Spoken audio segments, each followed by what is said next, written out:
আলহামদুলিল্লাহ, আল্লাহ অশেষ রহমতে বিম ঢালাইয়ের কাজ চলতেছে। শাটারিং শেষ করলাম। ছোট ভাই রুবেল আসছে দেখতে, ঢালাই শুরু হয়ে গেল। আলহামদুলিল্লাহ, কাজ চলতেছে।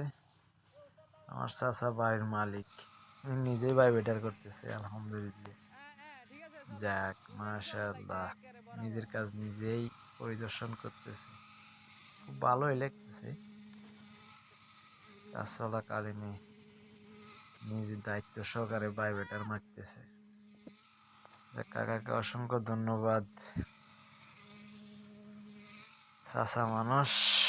যাক, অবশেষে আলহামদুলিল্লাহ বিম ঢালাই কাজ সম্পূর্ণ, বোর্ড খোলার পরে আলহামদুলিল্লাহ অনেক ভালো লাগতেছে। মাশাআল্লাহ।